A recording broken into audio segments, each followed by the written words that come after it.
So I did not expect this to arrive until next week, but it's here on launch day.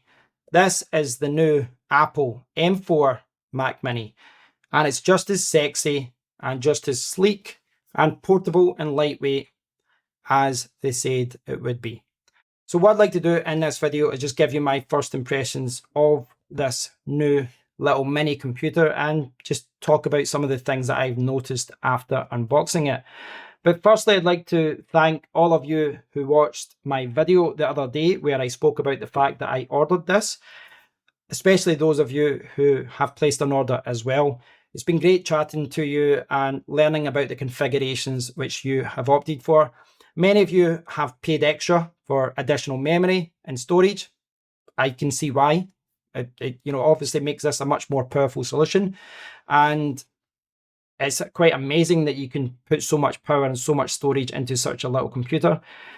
There's a good argument for doing that, for paying extra, paying the Apple Premium for extra memory and extra storage. But I don't think that there's many who will disagree that the base model that I have here offers the best bang for your buck, because you're not paying the Apple Premium, you're not jumping onto the Apple pricing ladder. So that's what I have. Now, I've published a separate video where I've showed the unboxing and I've showed you what you get in the box, but check that out if you want to see the exact unboxing experience. But spoiler alert, this is it. When you unbox it, you get the Mac Mini M4 and you get the power cable.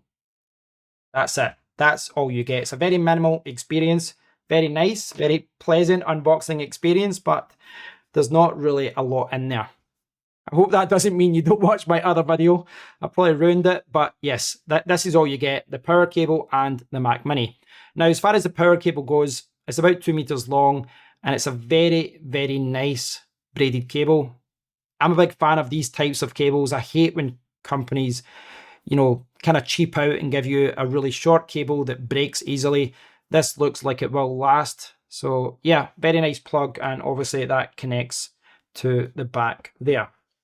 Now, as far as size goes, I'm sure you're aware this is 5 by 5 by 2 inches, or 12.7 by 12.7, and I believe 5 centimeters.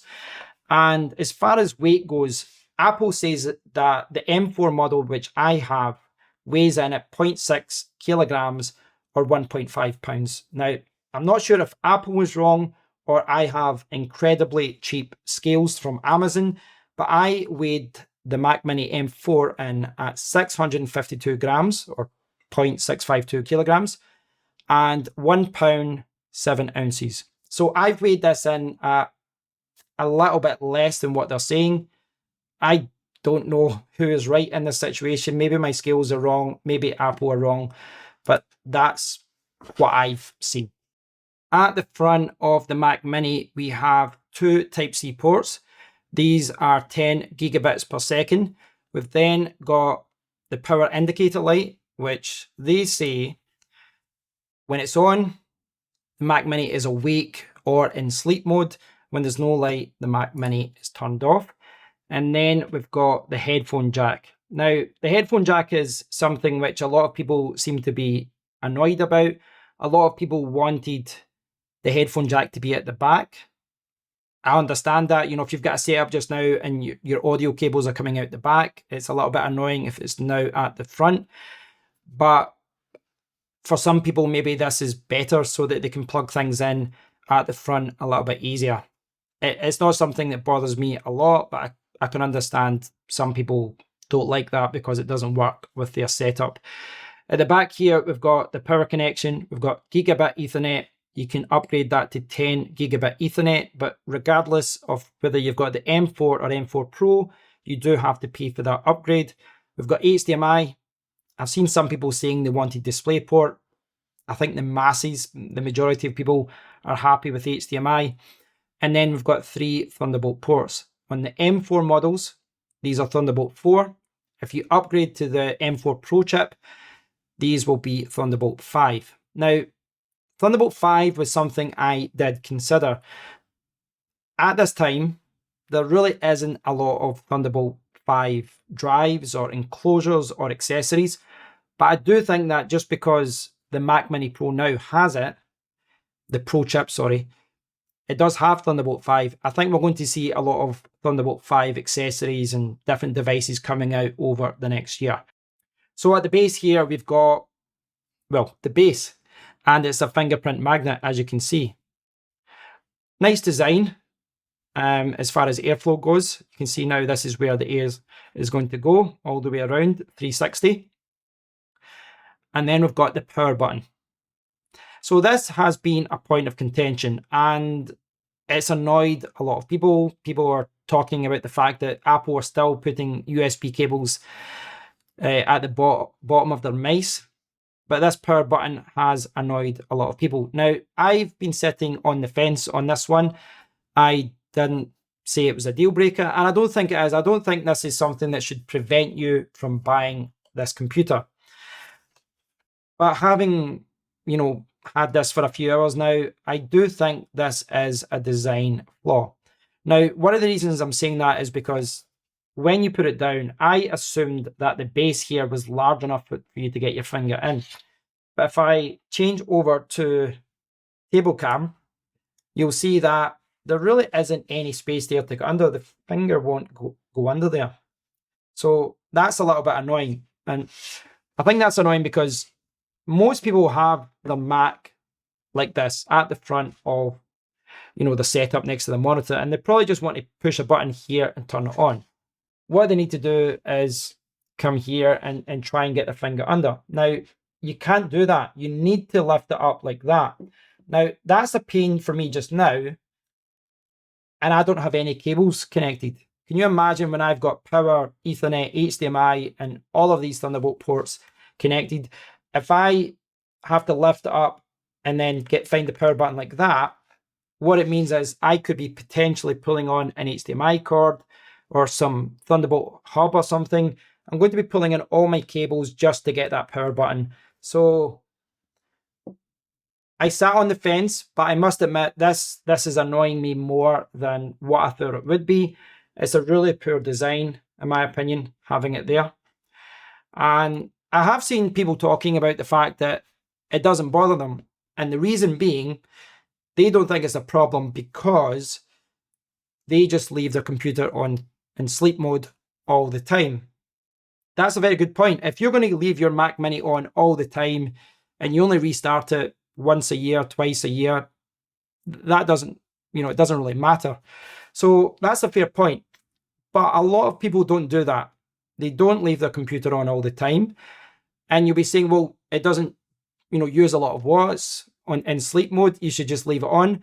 Well, not the case. There's a known issue, for example, that if you connect certain SSDs, then when it goes to sleep mode, certain files can become corrupted. And it's quite a known issue, and Apple have not addressed it yet. So that's an argument just there for not putting your computer in sleep mode in a Mac all the time. I'm sure there's other reasons as well, but it's one of those things where I think the power button, if you're leaving it in sleep mode all the time, it's not a big issue. But for everyone else, it's going to be a little bit of a pain. You're always going to have to lift it up and reach for that power button. We are, let's be honest here, this is a first world problem. We're talking about a power button at the bottom of a computer, but I do think they should have done better here. Right, what I want to quickly do is do a very quick size comparison. So let's get some things to do a size comparison. I've got another M4 device. This is the Apple iPad Pro from this year, and it's in a case. And you can see that, the footprint isn't much there. If I put my phone here, this is a new Xiaomi phone. It's about the same as an iPhone Pro Max, 15 or 16. And it's very, very small. So it's smaller than an iPad Pro, and obviously, against a MacBook Pro, this is an M1 from a few years ago. It's quite incredible, really. And I suspect the thermals are going to be better in this computer as well. Now, obviously, against something like a Raspberry Pi, then it is going to look big, but the power that you get from this compared to the Raspberry Pi, you know, it's night and day. This is a significantly more portable computer, and this is standing shoulder to shoulder with many large desktop computers. I think from a size perspective, this, I guess the closest thing that I've got around me is Thunderbolt dock. This is the CalDigit TS3 Plus, I believe. I've had this for a long time now. There's a fourth generation. But you can see that here. Let's jump over to table cam. You can see here, like, you know, if you're setting devices under your monitor, that's kind of the footprint that the Mac Mini is going to take up. It really is a small computer. It really is.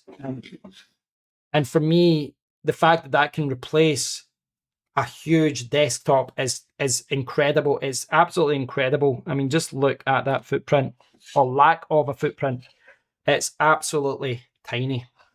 So significantly smaller than a lot of computers and laptops out there.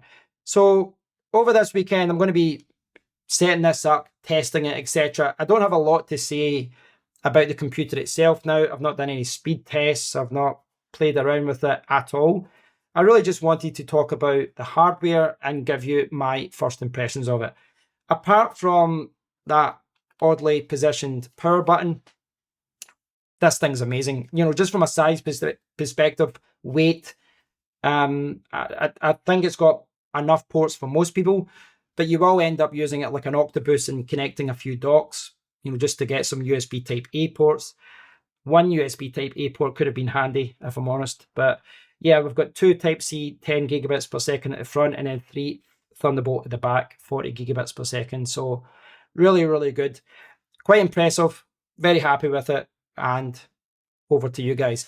I'd love to hear your thoughts on this, guys. I'd love to hear your first impressions of it, especially those of you who have ordered or are looking to pick one up. Give me your first impressions of it, and I'll do my best to get some more videos about the M4 Mac Mini out in the future. But I want to spend some time with it and, you know, draw some conclusions before I do that. Overall, though, very, very happy with this sexy little computer. Until next time, guys, take care.